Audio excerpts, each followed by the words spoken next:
My name is Samantha Loveday, and I work at Red Legacy Recovery. I went to college at ETSU and started studying clinical psychology. During that time, I started working at Magnolia Ridge Alcohol and Drug Treatment Center in Johnson City, and that's where this entire journey all began. As I sat here at Red Legacy Recovery, I not only have my dream job, but all of my education that I'd invested in is all going to good use here. During the 4 years that I was working at Magnolia Ridge, I saw 2,500 clients go through the good, the bad, the ugly, day in and day out with these clients. And out of those 2,500 that I saw, I fell in love with one of them. And that's where my story all begins.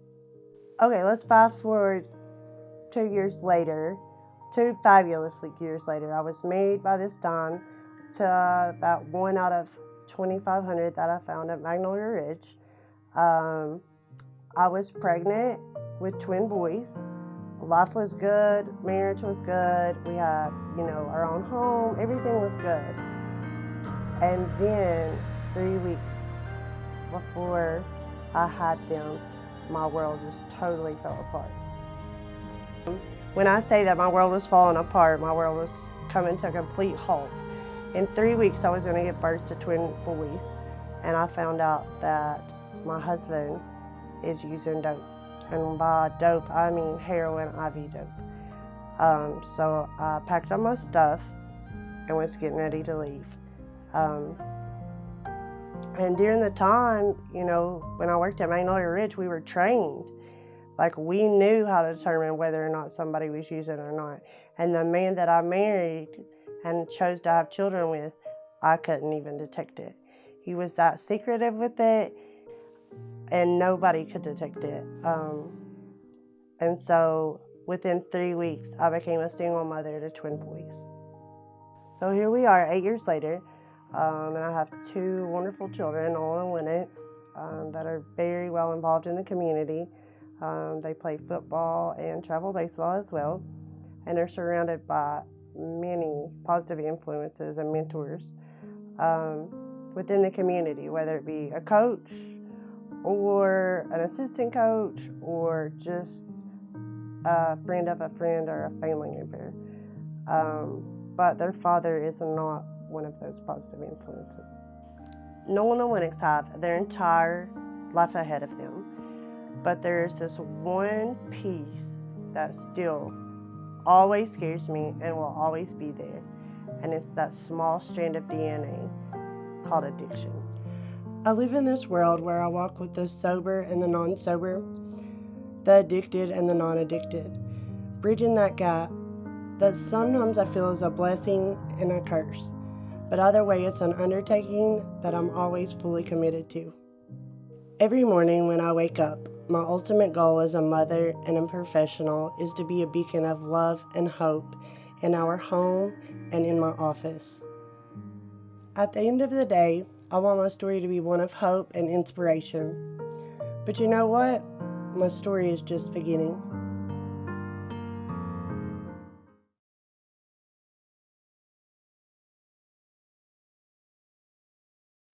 I'm Ryan Witten, and I own Witten Huddle. I played ball all my life growing up since I was about 4 or 5 years old. Me and my brothers, we were raised by my mom and dad, and we really never did have toys. We always played sports. We were just active. From the moment we got out of school, as soon as we got home, we knocked out our homework.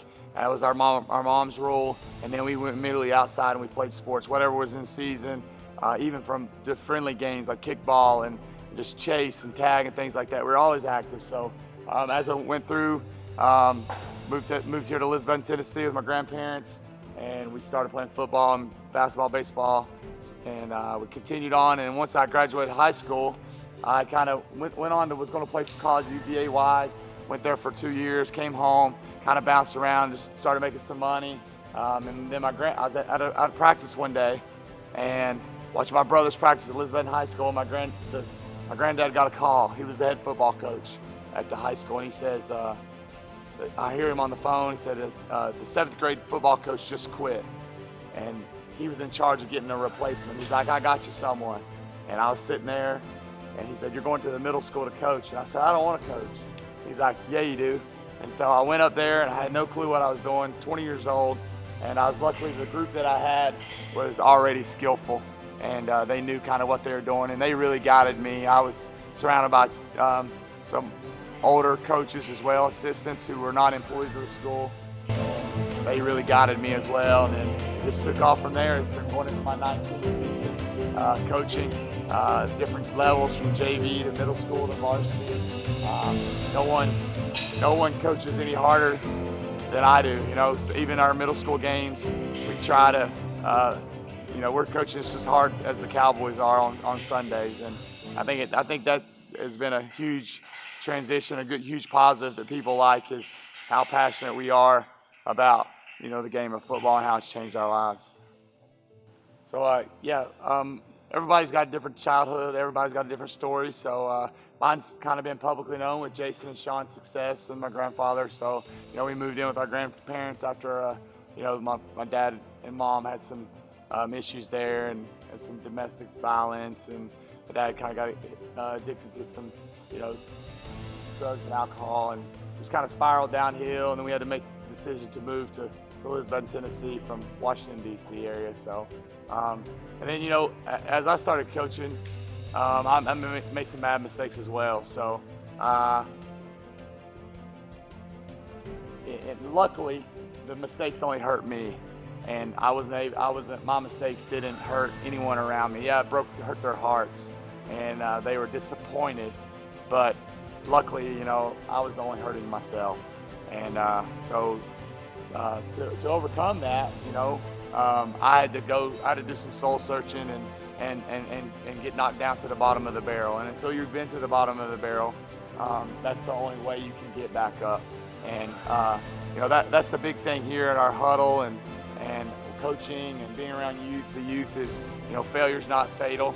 If you go to the bottom of the barrel, you got to pick yourself back up. And everyone always said, hey, we're here to help. We're here to help. And to be honest with you, part of my invincibility was a negative weakness that I didn't know I had. And I thought when I went up, I'd never failed before. And so I got into coaching, and I was very outgoing and a people person and could relate to all athletes and all kids. That made me feel invincible. And then a couple bad decisions, and then all that's taken away in a blink of an eye.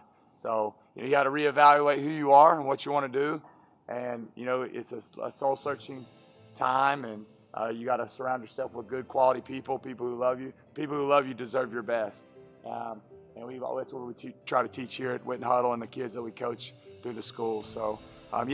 Some bad decisions, and but you can overcome. At the end of the day, ball's going to end for us all, and I think that was one of my downfalls. Is ball ended for me, and I didn't know where to go, and I got thrown into the coaching realm quickly, and I was successful, and just like being on the football field, sometimes you feel like you're invincible, and I think that's what got me. I think I still had some hate in my heart from my childhood a little bit, and I had to overcome that myself. I had to get rid of it by myself. And then once I flushed that out of my system, then I knew that I could really be the guy I wanted to be. And still daily, we all fail. I tell those kids that all the time, and it's okay. But if you've got a good group around you, got a good head on your shoulders, you can think clearly. Then the positive environment, the positive atmosphere, you can survive that. So, where Witten Huddle going to be, I don't know. I hope we continue to grow. The landscape is continuing to grow with opportunities to not only work with the Lisbon kids, but we've been able to go to Johnson County, Granger County, Johnson City, up at Stony Creek. We go to Avery County on Tuesdays to work out some kids. So, we're really lucky, and we're really beneficial to be able to go to all these places, and the opportunity to strive for greatness and preach the method that we're trying to talk about. And the guys that help me and we do the Witten Huddle, we learn more from the kids than they learn from us. So we're excited, and we just want to continue on.